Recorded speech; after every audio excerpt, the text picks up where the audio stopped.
We'll begin this hour in Abuja, where we're monitoring developments days after Kuje Correctional Center was attacked by terrorists. Now, one out of the 64 Boko Haram suspects has been arrested by operatives of the National Drug Law Enforcement Agency. His arrest was contained in a statement signed by Director Media and Advocacy Femi Babafemi, who said the fleeing terror suspect Sulaiman Sidi was arrested in the early hours of Monday at Area 1 Motor Park in the Federal Capital Territory while attempting to board a commercial vehicle to Maiduguri in Osun State. When it was searched, 3 wraps of cannabis sativa were found on him. During preliminary interview, the wanted terror suspect confirmed he was remanded at the Kuje Correctional Center for terrorism and robbery charges, adding that he was indeed one of the inmates who escaped from the facility last Tuesday. Chairman, Chief Executive Officer of the NDLEA, Brigadier General Mohammed Buba Mara, retired, commended the officers and men of the FCT command of the agency for the arrest and the vigilance, directing that the wanted suspect be immediately handed over to the Nigerian Correctional Service. For news now, 434 pharmacies and patent shops operating illegally in Jos have been discovered and sealed by officials of the Enforcement Unit of the Pharmaceutical Council of Nigeria. The affected pharmacies and patent shops were closed down for various offenses, including poor hygienic environment, poor documentation, among others. Funam Joshua has details. The Pharmacist Council of Nigeria is a federal government agency charged with the responsibility of regulating and controlling the education, training, and practice of pharmacy since its establishment. A team from the Enforcement Unit of the Pharmacist Council are in Jos, the Plateau State capital, to fish out illegal operators of pharmacies and patent medicines vendors within the Jos Bukuru metropolis. The non-professionals in the pharmaceutical drug business have for years been identified as one of the major factors posing a major threat to public health in Nigeria. The uncontrolled access to drugs due to illegal operators has had its own impact on the increase in crime in the country in recent times. Our crew was in the field with the operatives, where several patent shops found to have broken the law were sealed by the enforcers. The Pharmacist Council of Nigeria is trying all within its power to ensure that all these products, the substance of abuse, other controlled substances and ethical products, are sold only in pharmacies. The patent medicine shop is not authorized to handle controlled substances. They are not authorized to sell ethical products. There's an approved drug list for patent medicine stuff, and any patent medicine shop that sells outside that list will be shut down. At the end of the exercise, it was discovered that many wholesale pharmacies and patent medicine shops not licensed by the council have been operating illegally. The team director briefed journalists on the situation and actions taken by them. A total of 434 premises were sealed, and this is made up of 115 pharmacies and 319 patent medicine shops. And they were sealed for offenses, some of which include operating without registration with the PCN, failure to renew premises license, dispensing ethical products, including substances of abuse, without the supervision of the pharmacies, poor storage and sanitary conditions, carrying out activities beyond the scope of their license, among others, while 2 vendors were arrested for breaking PCN seals. Members of the public are advised to purchase their drugs from licensed pharmacies and simple household remedies from certified patent medicine shops. Funam Joshua, TVC News, Jos. In the meantime, the Nigeria Air Force says it's improving its medical service delivery by upgrading courses for sundry trades at the Air Force School of Medical Sciences and Aviation Medicine in Kaduna. 81 officers who were trained in these courses have now graduated. Lupe Yasom has details. The Nigerian Air Force School of Medical Sciences and Aviation Medicine in Kaduna is tasked with the initial training of nurses and medical technicians in allied medical fields. The institution is now being upgraded to further achieve these objectives. 81 Air Force personnel who were trained in the newly upgraded courses such as X-ray, dietetics, and preventive health services have now completed their training. The training of the students was aimed at not only positioning them for upgrading, but to impart knowledge and positive attitude that would enhance their performance in the field. This A1 upgrading training is very significant because this is the first time upgrade courses have been conducted in the College of Allied Medical Sciences. Senior Air Force officers at their graduation ceremony believe the introduction of these upgraded courses will add value and improve the medical service delivery of the force. I have no doubt that very soon the other similar courses will follow suit. All of these are in line with one of the key drivers of the Chief of the Air Staff's vision, which is to pursue purposeful training and human capacity development. As medical personnel, I urge you all that as you return to your respective units, let your colleagues and patients see and feel the positive impact this course has made on you. Other refresher courses will also be organized for various medical service personnel. The aim is to further expose them to global best practices in aviation medicine. Lupe Asom, TVC News, Kaduna. Elsewhere, Nigerians are being encouraged to come up with a societal approach to tame corruption. That's according to a Christian body, which also is urging its followers to take up leadership positions as a way of stamping out the hydra-headed problem of graft in Africa. TVC News correspondent Joke Adisa reports. The African Union adopted its Convention on Preventing and Combating Corruption in 2003. The convention came to force 3 years after research analysis and media reports paint a grim picture of in-depth corruption across the continent. Reports say Africa loses more than $50 billion every year through illicit financial outflows, and this directly impacts the quality of the lives of its people. Poverty, absence of basic amenities, lack of quality education, and basic Medicare are some of the realities of graft in Africa. On July the 11th every year, concerned citizens in Africa pause to reflect on success in fighting graft in their communities. They could find no corruption in him. With no less than 115 scriptures standing against corruption in the Holy Book, the Church says it is high time the crusade against corruption is taken to the grassroots. God has a expectation of Christians with regards to corruption. God expects Christians to shun corruption, to speak against corruption, and to stand up against corruption. It is also an opportunity for other Nigerians to assess the nation's battle against the menace of corruption. Due to the corruption, we don't have steady light, we don't have access roads, and insecurity everywhere. So this one affects me very much. Anywhere you go with the Nigerian passport today, people are just afraid of you because they think that corruption has become the norm and, you know, it is part of our lives. We need to put an end to that by making a difference in our various corners. Let's hope if we put ourselves together, vote the right person. And we have been praying so that God will help. If you go to your leader house and say, oh, leader, I come to greet you, and the man didn't give you money, you believe that the man is a wicked man. For many Nigerians, the Anti-Corruption Day is yet another golden opportunity for the country to assess its strategies against graft, examine the potential of new ideas, and achieve sustainable positive impact on the lives of its citizens, particularly those in the rural communities. Joke Adisa, TVC News, Abuja. For emergency management to be effective, responders must share information, work in synergy, and look for early warnings. And those were the words of the Permanent Secretary, Lagos State Emergency Management Agency, Oluwafemi Osun, who spoke at the one-day capacity building workshop. The agency is also reassuring residents of Lagos that they can report any emergency using the emergency lines 112 or 767. Sirayeko has details. In less than 48 hours, the Lagos State Emergency Management Agency has responded to multiple distress calls throughout Lagos, from reports on flooding and flood damage in affected areas to a tanker truck incident in the synagogue area of Ikoto. While advising Lagosians to avoid non-essential travel in areas that are most affected by flood, the agency is appealing to community leaders to use the public holidays to carry out some remedial clearing of blocked drainage to allow for free flow of water.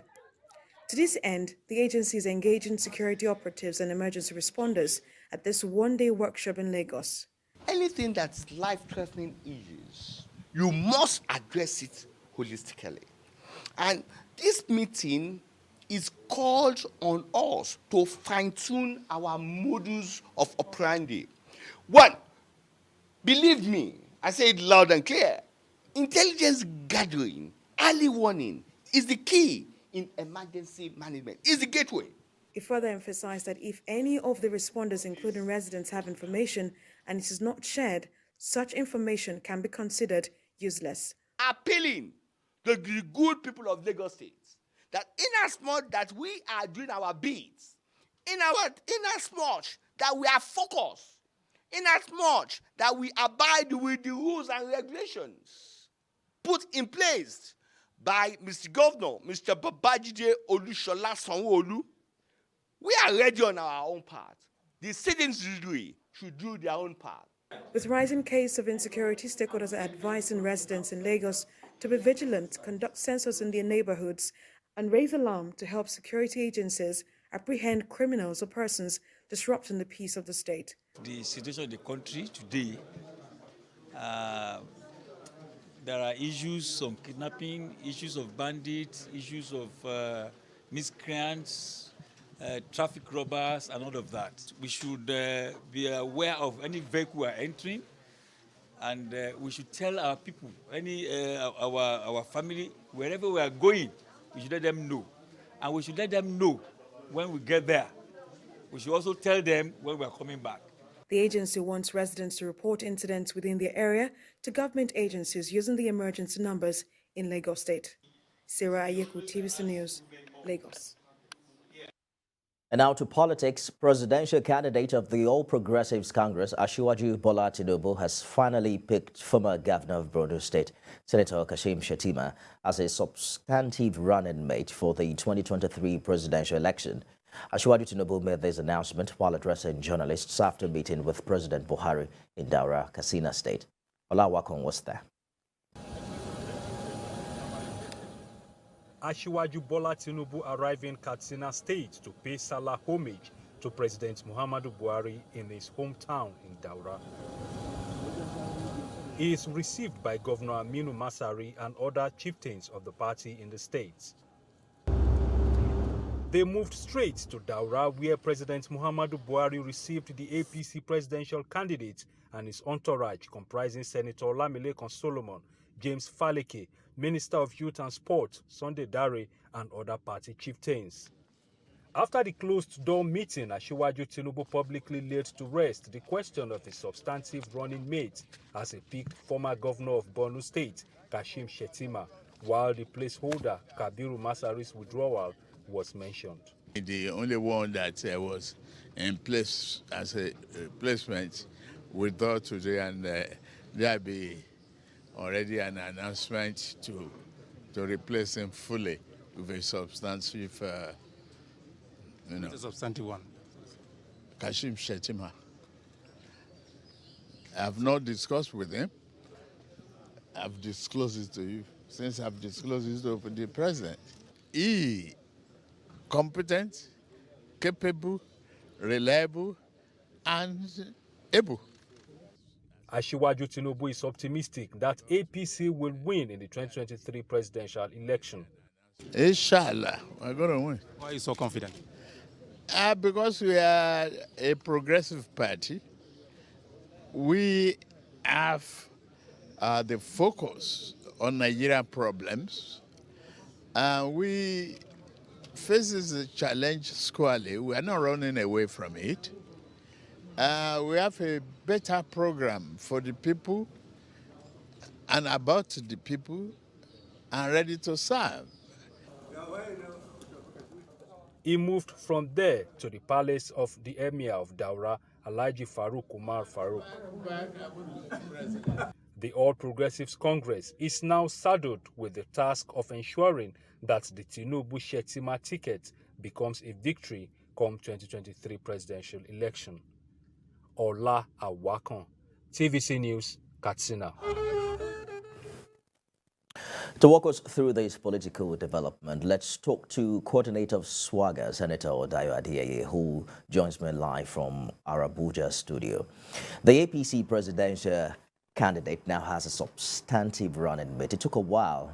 We saw a placeholder, and this decision was made public some 3 days before INEC's deadline. We're told that a lot of consultation led to this particular decision. How wide was this consultation, and how united would you say party stakeholders are behind Asiwaju on this one?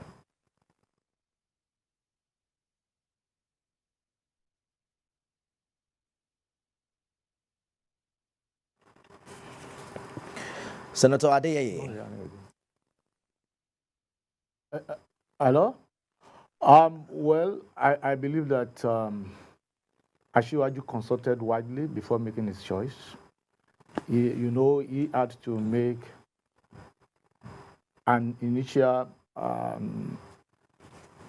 he has to make an initial nomination of Ilaje Masari, and while that gives him the chance to make wide consultations among the rank and file of the party, among the leadership, among all the various segments of the party. And I believe that the final choice of Senator Kashim Shettima was a product of those consultations. And I believe that he achieved consensus of the party stakeholders before making the announcement of Senator Kashim Shettima public. So I think the choice is very popular among the party members. It's a winning ticket. Ilaje Shettima is extremely popular. He's a reliable person, an experienced politician, a very well-educated person. And I think this will go down well with the rank and file of the party, and indeed, the vast majority of Nigerians. You mentioned earlier in a statement that this is perhaps the first time in our democratic dispensation where joint ticket holders would have a rich history from both the executive and the legislature. How much impact do you think this will have on this race? Because basically, the function of government is between the legislative branch and the executive branch most of the time. The executive branch will propose laws. They will make policy decisions, some of which have to be ratified and backed up by the legislative branch. So both of them having experience in these two critical arms of government is very, very important. Both of them have been governors for a period of 8 years. Both of them have served very well, with very remarkable record in the legislature, and I think this will come to bear in the governance of the country. They will be able to relate effectively and efficiently with the National Assembly. They will understand the nuances, the processes, and the way the legislative branch functions in order to avoid friction, in order to get things done quickly. I think this is a very, very, very good decision. The two of them coming together with those backgrounds will lead to positive developments for Nigeria, good legislative executive relations, which will lead to better output, better outcome for all Nigerians. Asiwaju seems to have addressed the question of faith in a press release credited to him after this announcement, and he was quoted to have said that the spirit of 1993 is upon us. What do you say to those who would contest that is not in tandem with the current realities, given some of the feelers that have trailed this decision? Well, I will say that the spirit of 1993 is indeed upon us. Some of us participated in the 1993 elections. We worked with Chief MKO Abiola. And the same thing, the kind of complaints we see now, the kind of atmosphere we see now was actually what we witnessed in 1993 as well. People complaining about Muslim ticket. But at the end of the day, Nigerians were able to overcome the religious prejudices and rally around the ticket. Because what is paramount to the average Nigerian is what is putting food on their table. It's having a very efficient government that will deliver the goods for them, that will give them the dividends of democracy. People are not too concerned about the issue of religion. And I want to say that for the Christian folk, a Muslim ticket could even be such that we give them even an advantage. We otherwise they would not even have had under a Muslim Christian ticket. I say this because now the two of them will be too conscious of the fact that they are both Muslims and they will like to go out of their way to please the Christian community. They will not like the Christian community to have any suspicion about them. And so at the end of the day, even the Muslim community may even suffer a kind of what I would call reverse discrimination, because in an attempt by the Muslim ticket to go out of their way to please the Christian folk. So I do not see anything wrong with this. What matters at the end of the day is the ability of the two of them to deliver the goods for the Nigerian people, and I am absolutely confident. Looking at the antecedent of Asiwaju Bola Ahmed Tinubu, looking at the antecedent of Senator Kashim Shettima, that the two of them will deliver the goods for Nigeria. Happy days are ahead for us in Nigeria. I am absolutely sure of that, and I want Nigerians to believe that we should bury our prejudices and look forward to having a very, very efficient government that will put the issues of insecurity, push it away permanently from our national life, a government that will begin to fix the economy, create millions of jobs for our youth, and put Nigeria on the world map in terms of all the positive things that you can imagine. So I think by and large, we should not play the religious card too much.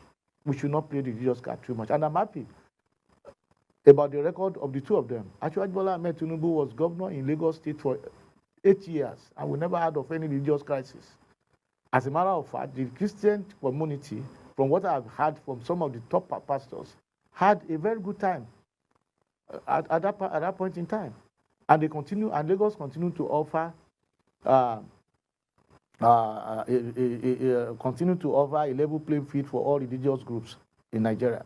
And in the case of Senator Kashim Shettima as well, the record which we have all seen in Borno State was that the Christian community found him to be the most supportive of any governor that has ever ruled that state. And that is attested to by the chairman of CAN, current chairman of CAN in Borno State. So the two of them have a very good history of relating with the Christian community and of ensuring that there is no discrimination against the other religion. So I believe that Nigerians of all religious persuasions will fare better, will fare well under the Muslim ticket of Asiwaju Bola Ahmed Tinubu and Senator Kashim Shettima.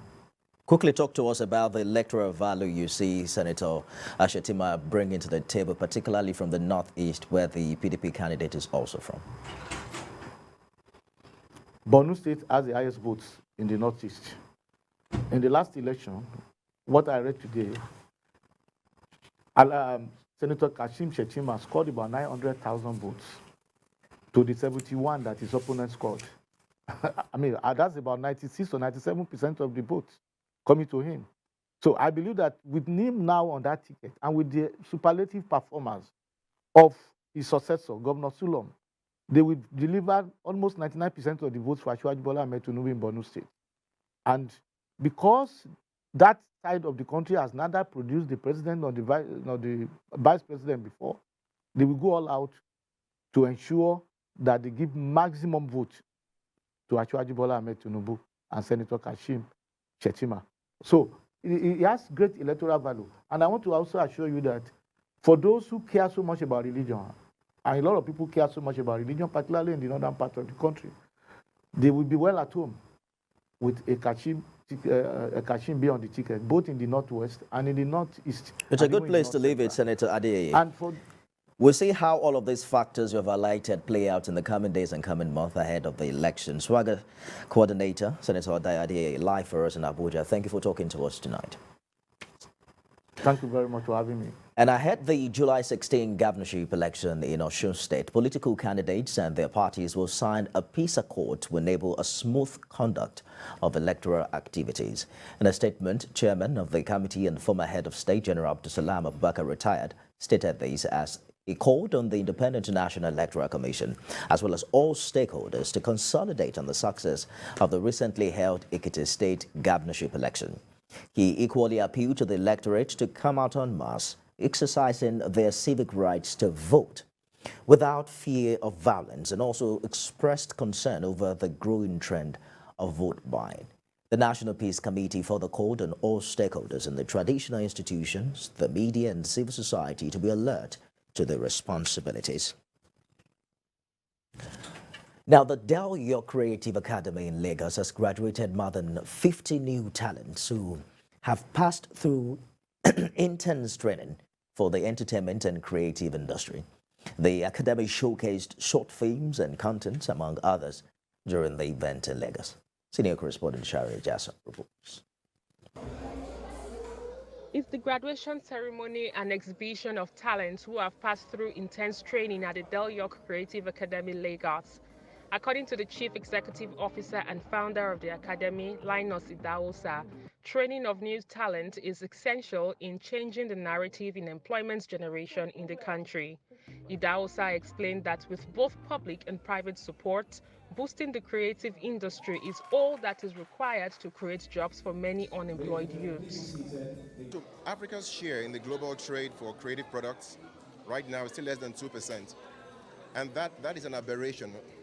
Why? Because we haven't been able to find strategic ways of partnering with governments to create an infrastructure that is needed to help the industry grow.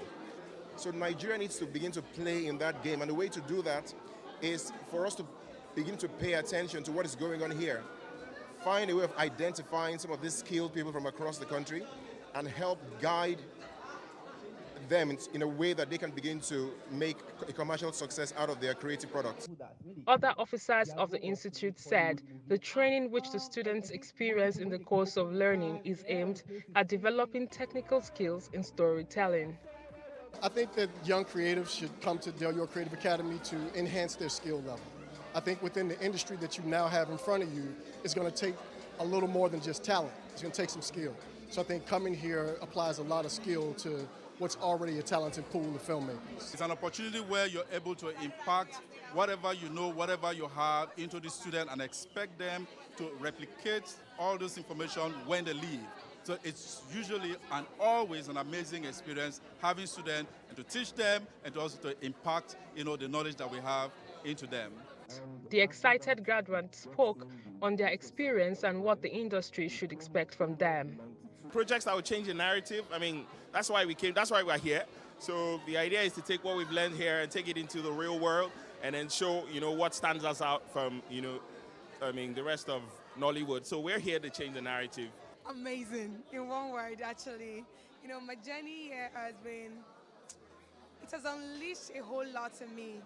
The whole creativity that has been sleeping for years, it has been unleashed. The best creative work, which was showcased during the event, got a cash prize from the founder of the institute. According to the organizers of the event, the students should be able to use their stories to shape lives of people around them. Sharon Ijason, TVC News. By the end of today, else you'll be included. The House of Representatives has assured people of Awoye community in Ilaje local government area of Osun State that the oil company responsible for the recent spillage in the area will be liable for the cleanup and compensation for victims. The Chairman House Committee on Host Communities, Dumanime Deko, spoke when he led other members to an interactive session with the host community. Ayodeji Maradio has details and will return with business news. This interactive meeting came 6 months after an oil spill occasioned by an oil vessel explosion occurred in Awoye community in the Ilaje local government area of Osun State. The explosion left about 10 persons dead and polluted the community, affecting the main source of livelihood of the people, which is fishing. The meeting, which was put together by the House of Representatives Committee on those communities, gave victims opportunity to pour their minds as they explain how it affected them. The lifespan of this vessel is one after another, they presented their views before the committee with a call for urgent intervention. The company is not doing well. They are not paying workers. At the same time, we wrote a series of letters to the Minister of Environment. I equally have a copy of the letter we wrote to lodge our complaint. We are experiencing serious oil spillage. About 5,000 barrels of crude oil has been spilled on the surface of water. A prominent traditional ruler in the area, the Olugbo of Ugbo, Obafedi Abateru Akinrutan, said the victims have been subjected to hardship by the oil spill. Nothing. The water had been damaged by the streets. That was what happened there. Nothing there. The chairman of the three-man committee assured the people that the oil company responsible for the spill will be made to compensate the victims. He urged operating oil companies to take environmental issues more seriously. We have discovered that the people have given us their own opinion. We have seen for ourselves, and by the grace of God, we'll go back and come up with our findings with a view of addressing these problems. He's optimistic that necessary action will be taken by the leadership of the National Assembly after the submission of the report. Until the report is laid before the House, I cannot preempt this investigation, and I come up with a position based on what we have seen, and then that will form what our report will be that will be laid before plenary. The people can only hope for swift deliberations and intervention by the National Assembly. Ayodeji Morade, TVC News, Ilaje.